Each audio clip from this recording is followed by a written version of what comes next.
Assalamualaikum warahmatullahi wabarakatuh. Berjumpa lagi di sharing edukasi pintar, investasi lancar dari GIS IAIN Batu Sangkar bersama saya Meidia Putri. Kali ini kita akan sharing tentang rekening efek, tapi topiknya adalah rekening dana nasabah. Nah, teman-teman, apakah sudah ada yang menyelesaikan rekening efeknya? Kemudian, apakah sudah pernah mencek atau memeriksa account info yang ada di aplikasi iPod, khususnya ya versi smartphone atau Android ya? Itu ada identitas rekening dana nasabah. Apa sih itu rekening dana nasabah? Nah, kalau mau buat investasi saham, rekening nasabahnya di mana gitu? Maksudnya di bank apa gitu ya? Nah, kita akan coba kasih info ya teman-teman ya. Jadi, rekening dana nasabah itu adalah rekening yang dibuatkan atas nama nasabah itu sendiri atau atas nama pemilik rekening efek ya di KSEI ya, Kustodian Sentral Efek Indonesia, di mana nanti rekening ini akan menjadi pusat dana atau rekening penampungan dana investasi. Jadi misalnya nih teman-teman buka rekening di Indo Premier Sekuritas, kemudian setelah proses registrasi selesai, di account info di menu itu sudah tertulis rekening dana nasabahnya, kemudian pemilik rekening, kemudian ada Bank RDN. Apa itu Bank RDN? Nah, Bank RDN ini adalah bank yang berfungsi sebagai administratornya rekening dana nasabah yang juga ditunjuk atau berdasarkan kewenangan ataupun keputusan KSEI. Tentunya penunjukan bank untuk penampungan RDN atau bank RDN-nya itu juga merujuk kepada surat edaran OJK tentang pedoman pembuatan rekening efek dan juga rekening dana nasabah melalui secara elektronik seperti itu ya. Jadi tidak semua bank bisa ditunjuk oleh KSEI untuk menjadi bank RDN. Nah, seperti itu. Nah, bagaimana nanti fungsinya? Apakah rekening dana nasabah ini bisa kita dapatkan juga buku rekening dan ATM-nya? Nah, kita lihat ya teman-teman ya. Di dalam aplikasi iPod, nah khususnya itu aplikasi yang berbasis terbarukan ya, iPod Easy kita sebut ya, di smartphone atau bisa diinstal di Play Store teman-teman. Nah, di sini ada contoh beberapa akun versi syariah dan juga permata. Ya, ibaratnya seperti ini. Kalau teman-teman buka rekening efek atau mengisi proses mengisi data dan registrasi di iPod Easy atau iPod versi smartphone, itu nanti cenderung pengisian datanya full online. Jadi rekening bank RDN-nya itu rekening bank RDN yang sifatnya konvensional, karena memang jenis rekening efeknya reguler gitu ya. Nah, bank RDN-nya adalah Permata. Berbeda kalau misalnya teman-teman buat rekening efek di Indo Premier Sekuritas dengan versi syariah. Jadi nanti dokumennya itu ditandatangani secara manual, kemudian berkasnya juga dikirim ke bursa efek ke Indo Premier Sekuritas gitu ya. Jadi Bank RDN untuk versi rekening efek syariah itu bank di iPod-nya Bank BCA Syariah. Ini siapa yang menunjuk? Yang menunjuk adalah KSEI, tapi proses administrasi dan pelaksananya itu dari iPod-nya gitu ya.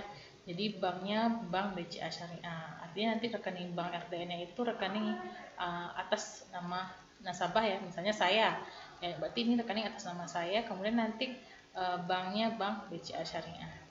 Ada juga nih yang mau tanya kalau reguler itu banknya Bank Permata. Ini rekening Bank RDN-nya 099 sekian. Nah itu ya. Jadi Bank RDN itu bank yang ditunjuk oleh KSEI, diberikan kewenangan untuk menjadi bank RDN. Tentunya ada pedoman juga ya berdasarkan surat edaran OJK-nya. Jadi kalau misalnya mau tahu lengkap tentang apa saja bank-bank yang ada di Indonesia yang sudah bisa menjadi bank RDN. Nah, itu nanti teman-teman bisa klik di link tautan yang kami buat di deskripsi. Jadi nanti boleh tambah informasi tentang bank RDN ini. Kemudian lagi, ya, apakah bank RDN yang kita miliki itu memiliki ATM dan buku tabungannya? Jawabannya adalah tidak, teman-teman, karena ini sifatnya adalah sebagai bank penampungan dana investasi yang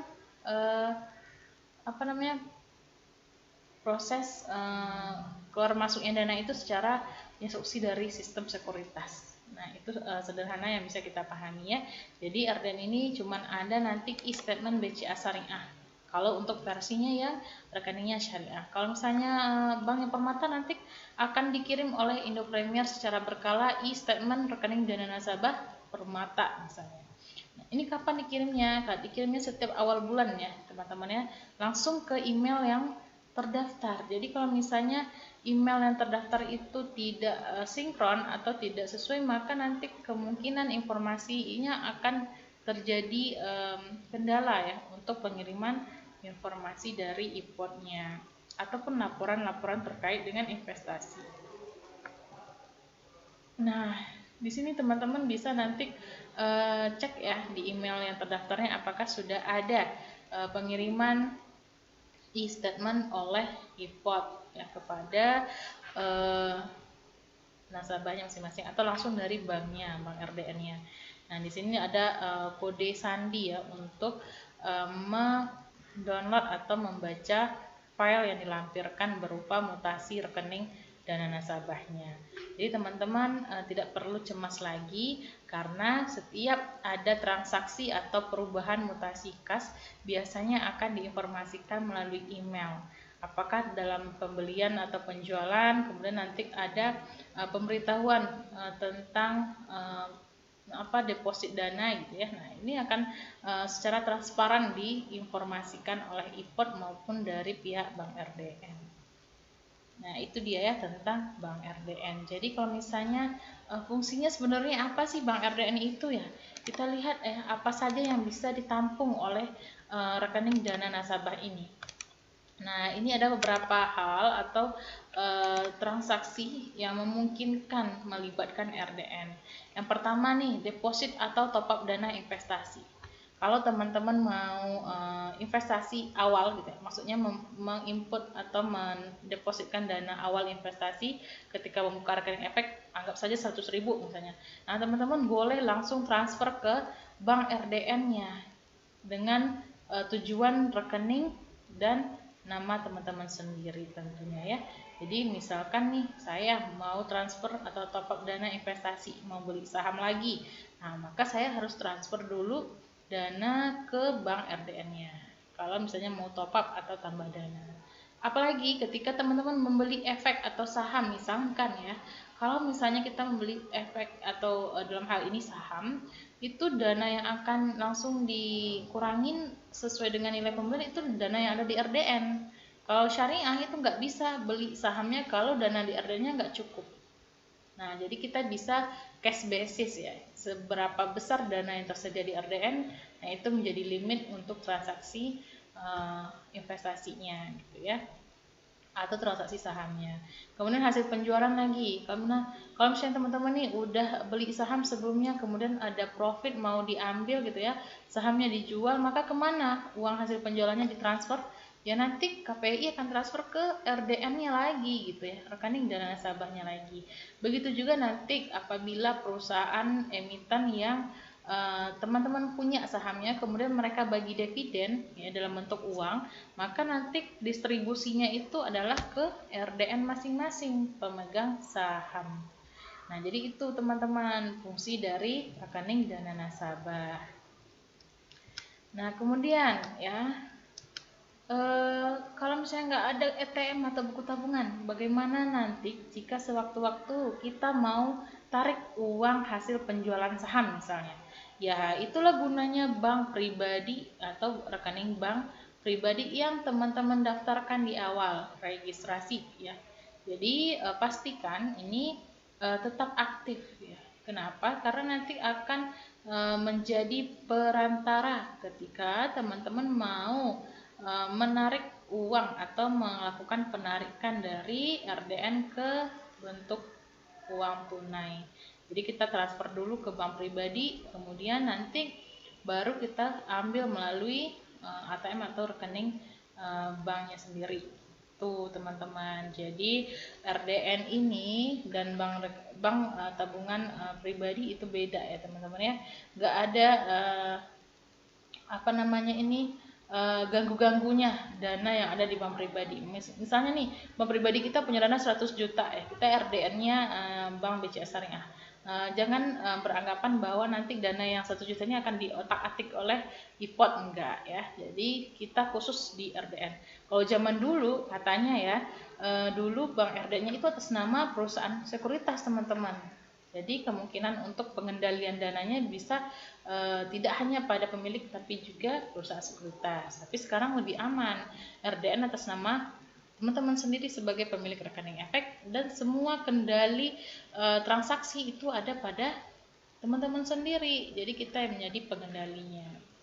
Oke, semoga bermanfaat ya.